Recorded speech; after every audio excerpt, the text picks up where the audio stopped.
What's up, ladies and gentlemen, web? It is Friday, August 9th, 2024. Balatro, amazing indie game, just hit 2 million units sold. This game does not have a crazy intense story. It doesn't have in-depth gameplay. It's simply a card game. And it's interesting that it hit 2 million units sold. Most indie games will never do that. Furthermore, a lot of AAA games are starting to struggle to do that, such as Alan Wake 2. And it got me thinking, a lot of games right now that I enjoy, that you enjoy, that people want to play are indie games. AAA games are taking a tank. And we're obviously not going to go into details about it. I've made this video 5 times now, going into details, starting to edit it. And it's like, you know what? That's going to start problems. Let's not go that detailed. But what it really is coming down to is politics and money are destroying AAA video games. Everyone wants to throw a political message. Everyone wants to be the next Che Guevara. Everybody wants to do this, that, and the other and make this guy mad while pleasing this guy and make this person mad. And then if you disagree with me, fuck you. Like, what? Seriously? Seriously.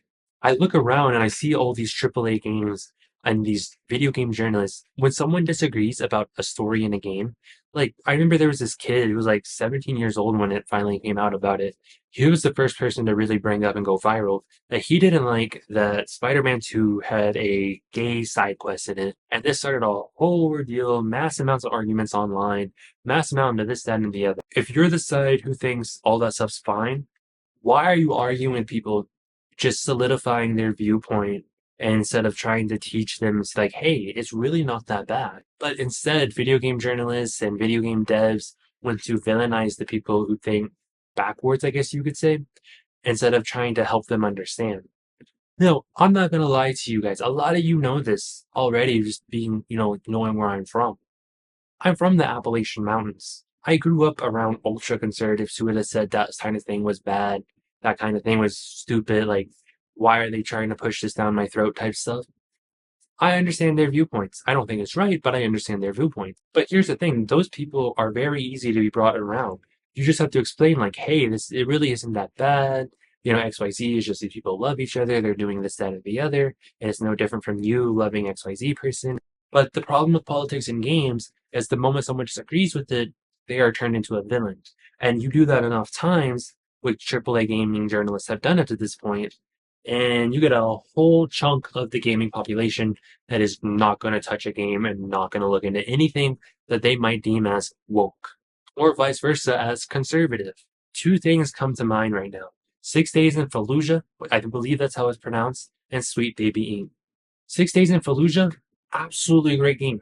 One of the best games I've ever played. Same with Ready or Not. Now, both of these games glorify war violence or police violence. And it's like, this is a video game. You're playing an alternate reality world, except for Fallujah. That's based off of real events. But why does it matter? It's just telling a story. No one cares when Call of Duty does it. Jack and Daxter is literally mimicking, the Cuban Revolution, but like in a video game cartoony context. And we all loved that. Jack is literally supposed to be Che Guevara. Same hairstyle, beard style, and everything. And that was fine 20 years ago. No one cared. But now everyone is so wrapped up in personality politics, gender politics, identity politics, and it's like all you're doing is alienating a large chunk of the gaming audience by trying to tell them they're wrong. Movies tried that. Marvel did it. Look how terrible it ended up for them. Deadpool and Wolverine didn't do that. They were equal to everybody. And that's why it's doing so good.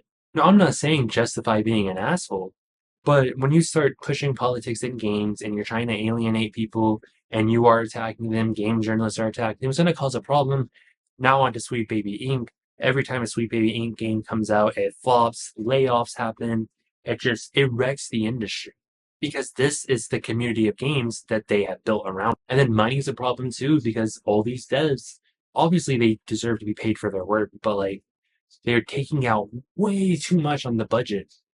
You don't need 10,000 devs to make a game like Astrobot. And Astrobot doesn't have 10,000 devs, but most games will at this point, especially AAA. A game comes out, it fails to make $2 billion in a month. Everyone's getting axed. You're laid off, and you are laid off. And that's destroying AAA games because AAA games don't take chances anymore because of that. And the ones that do are flagged. I keep coming back to Saints Row Reboot. I loved that game. It was awesome.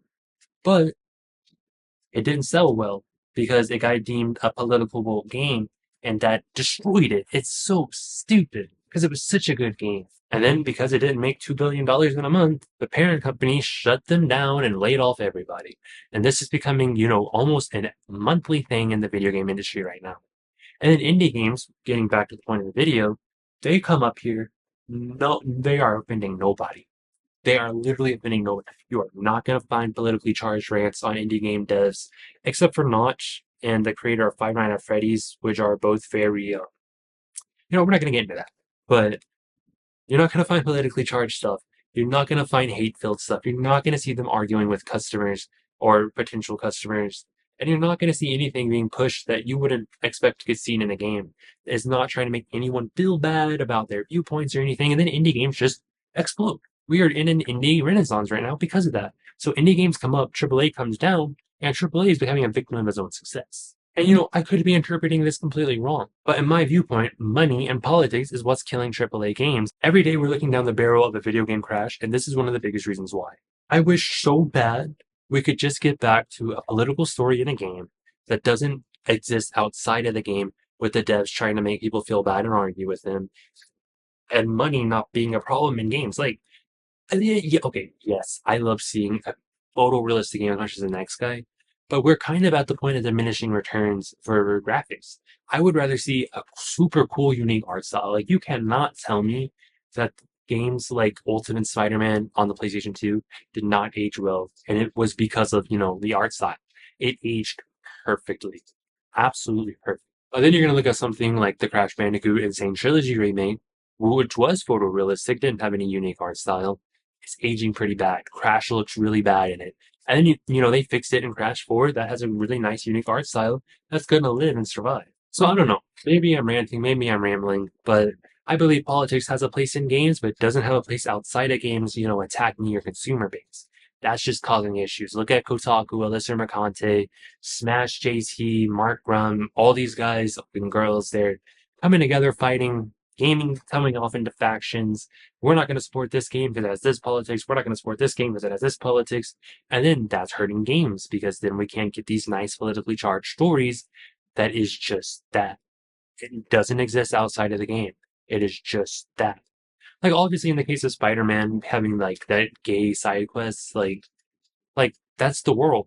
Like, why would you be upset about that? And if you are upset about that, that's okay. Tell me why. Not like, oh, I'm going to attack you because you're a terrible person. Rome wasn't built in a day, and we're not going to, change people's opinions in a day. I mean, it's been 10 years now, but if these people are going to change, they're not going to change.